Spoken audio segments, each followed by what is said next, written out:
Hi everybody and welcome back to the channel. So a couple of weeks ago we did a video about the Swift Conqueror, the 580 and the 560, and we're very tempted to buy, aren't we? We were quite tempted, yeah. We've been and had a look. That's what the video was all about. If you haven't seen it, I'll put a link in the description below. Long and short of it was, if we wanted to upgrade from our current Caravan to either one of those, we'd need to trade this in and also hand over £20,000 for the Caravan. What do we like about the Caravans? Well, I kind of favoured the 560 with the bedroom at the back. I thought it would be quite a nice change from the transverse bed. Yeah. But what actually put me off in the end was the fact that you'd miss your hatch from the outside and all the storage. Because on the 580, the transverse bed, it's more or less in the middle of the Caravan, just off centre in the middle. So therefore it can hold a lot more weight. And storage is quite an important thing to me. So that's a really good point, because I didn't realise either. You just can't get anything under the bed at the back, can you? And even if you did load it from the inside, you'd then have a Caravan with all the weight on the back, which is never good for towing. So we didn't like that idea very much. Also, I quite like the idea of the toilet and the shower room in the middle of the Caravan opposed to the back. However, it made the Caravan more heavy. And with a towing car at the moment, it was a bit questionable whether it could pull that or not. Yeah, it would have been right on the limit in terms of towing. I mean, we can tow up to 1900 kilograms. We would have been in. Our payload would have, you have to be very careful with payload. And I just didn't think it was worth taking that to the edge. So the 560 was suddenly becoming a bit of a no-no, although we both liked it, didn't we? Yeah. So that left the 580. Now, what we were trying to weigh up was the pros and cons. What do those Caravans have that we didn't have currently? Can you remember? Essentially, it was wider. Yeah. But it was only wider by a few inches. Yeah, I think it's about 2 or 3 inches. But it actually seemed to make a big difference, though, didn't it? It did. The spec on this is 7'4" wide. Yeah, I think it was 7'6" on the Conqueror. So I'll just double check that. I'll flash it up underneath. But I'm sure it was 7'6". The other thing in both Caravans, actually, the 560 and 580, that I didn't really like was the fact that the TV, you'd have to have the TV sitting here, which would block your view, which I'm not very keen about that. And also, the table in the bedroom was smaller and you couldn't have had our existing TV sit there either. Whereas in this one, you can have the TV in bedroom and lounge and it's got its own bit. So a really good point, because had the TV been at the front like you're describing, then we would have been sat, we like to put our feet up when we're enjoying watching the telly, and I'd have fallen off. There'd have been nothing to lean against. Whereas this way round, with the TV in the centre of the Caravan, you kind of got your armrests and something to lean on there, haven't you, to sort of put your feet so up. it's a better design in my opinion, So again, these are all things that all of you pointed out, and we were so thankful for the comments. Yeah, I mean, they were. There's lots of people who were saying things like why the 580 is better than the 560. A lot of people were saying why the 560 was better than the 580. I'll just show you some of the comments, just because we got loads of comments, but here's a few that have really helped us make the decision that we've made on the 560, the 580, or do we stick with what we've got? So I'll just bang those up now. So we literally got hundreds of comments, some in favour of the 560, some in favour of the 580, and here is a snapshot of the overwhelming response that we got, which was stick with what you have and keep your money in your pocket. All of the comments, either way, have been really useful for us in helping us make a decision. But this is a snapshot. We did get a lot more than this, but these are all saying basically keep with what you've got. And the rationale was mixed, but it was along the lines of think of what you could do with 20 grand. You could have all sorts of extra holidays or spend it on your family or just enjoying life in general. Others were saying, you're just not going to get enough extra to warrant the £20,000 over and above what you already have in your existing Caravan.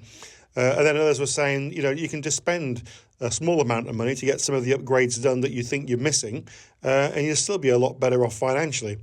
So a massive, massive thank you to everyone that left us a comment. We really appreciate it. We always do.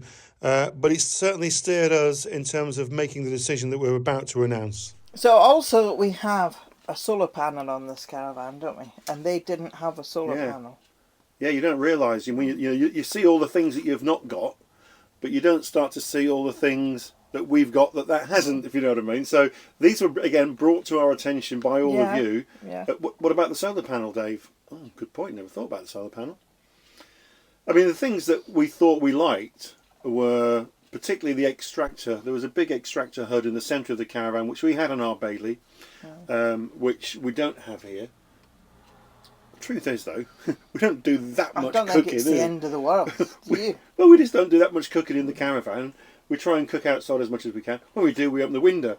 And when you look at those things, like the extractor HUD that it's got, an extra couple of inches of width, etc., you're thinking, well, we're going to fork out an awful lot of money, and, you know, are we getting that much more?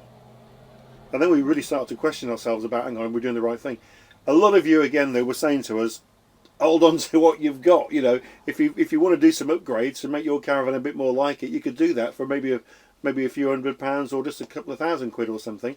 Yeah. Got us thinking, didn't it? Well, we've already done a few upgrades in this Caravan. We've brought a new mattress. Yeah. And that's really comfortable there. I'll show you that. We paid £500 for this mattress from Duvalet, didn't we? We did. I ordered it from Duvalet, and she said they're the new mattresses that's gone in the new Swifts now. So that's good. Yeah, so we got that. Early on, I think this is possibly the base model for the Stirling Eccles. So we never had an outlet outside for 240 volt or 230 volt, and we never had a gas tap outside for the barbecue.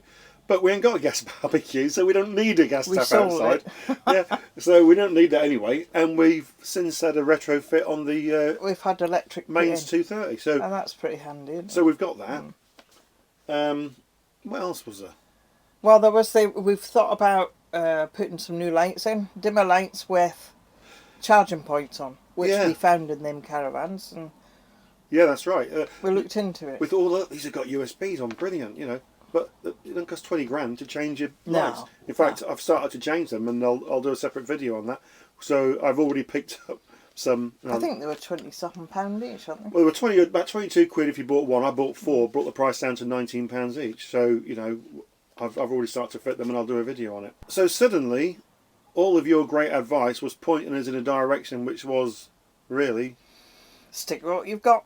Stick with what you've got, because. You know, I'll just show you. For example, the Thetford cooker we have here, which is 3 gas and electric hob, so it's dual fuel. I think it's identical, more or less, to what was in the Swift Conqueror. We've got a microwave. There's a microwave in the Swift Conqueror, isn't there? Yeah. Pull-out table, very much like this. So the thing is, we got this Caravan when it was hardly used. It was nearly new, wasn't it? Yeah, it was just under a year old when we got it. And the people that bought it brand new, they literally put it onto a site where they kept it. The owners of the site told us that the couple had gone and moved to Cyprus, used the Caravan about twice, and it's just sat here. So we got it for a song, didn't we? So it smelt brand new when we got it. And it was fully fitted. We had an awning in there, all the crockery, even the TV we've got now came with it. You know, all the bed cushions, you know, covers and cushions and tea towels. It was just fully equipped, and so we got a great deal. It was a good van, yeah.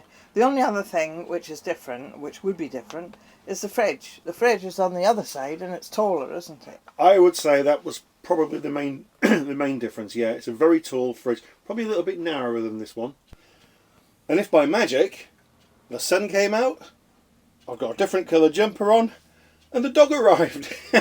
And the reason for all that was the battery went on the camera, so we called it a day yesterday. We just popped back in this morning to finish off where we think more or less it broke off.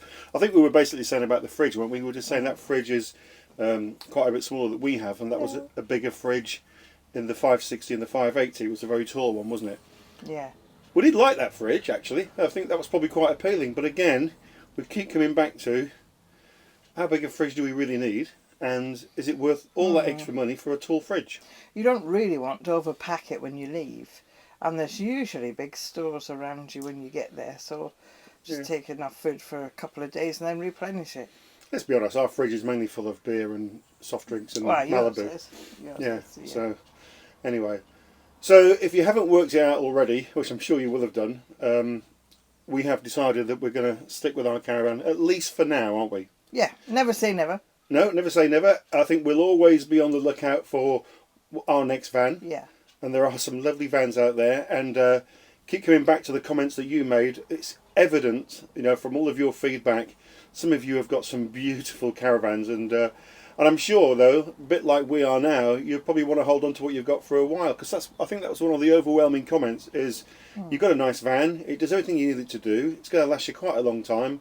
Don't change yet. There was one couple, and I can't remember the name, but they're on the comments. They only changed their caravan because it was 20 years old. It's 20. I think it's 21 years old. There was nothing wrong with it, but it was just getting a bit old, so they decided to upgrade it. Other than that, they wouldn't really have changed it. And you get used to what you've got, I think. Yeah. I think you do. Yeah. Again, yeah, as long as it's doing everything you want it to do. Primarily, it's about getting out and about and touring and going to different places. And we're certainly going to do that. We certainly are, and we will spend as much time as we can outside of the caravan anyway. It's somewhere to eat, somewhere to sleep, and, you know, just come back to a little base, really, isn't it? So, thanks for your comments. Yeah, we can't say, you know, enough really how much we really appreciate all the feedback. We love all the comments on every video that we get, and we always answer every single one of them. But we did ask you for your feedback. You certainly gave it us, and you helped us make a decision. Because I think had we not walked away on the day, we may well have been buying a new caravan there and then. Sometimes you can't see the wood for the trees, can you? No, you can't. No, and even having read some of your comments, because some of the comments were, go for it, go for it. You've got the money, go for it. So very, very tempted. But there's loads of other things to spend money on, isn't there? Oh, quite a bit. Yeah. So, as always, if you have been, thank you very much indeed for watching. If you haven't yet subscribed to the channel, do it now. Hit the subscribe button. It costs absolutely nothing, and it does help our channel to grow. And then you'll be able to come with us on our travels. We have got some lovely travels lined up for this year. Starting from next month, actually, as we're now into March. Yeah, and we've just seen the weather forecast for next week, so we weren't going to go away next week, and we're going to have 18 hours of snow, apparently, so we've put that one on hold. We'll put it on hold, yes. We'll see. They always say we're going to get loads of snow, and we never get anything here. We never seem to get it on this east side, but you never know. No, you don't. No. So, we'll catch you in our next video, coming your way very soon, but until then, thanks for watching. Laters, potatoes. Who says that? It's Caravaning with the missus. Kevin and Sadie. Get back out in that caravan, you two. Get yourself up to Sea Pauling or wherever it is you go. Sandy Gulls you go to. We were going to go to Sandy Gulls. Yeah. Go on, Kevin and Sadie. Get in your caravan. Get up to Sandy Gulls. We still will. We'll come round and have a ghost ship with you. It's only up the road from us. Right, folks. Catch you in the next one. See you soon. Bye for now. Bye.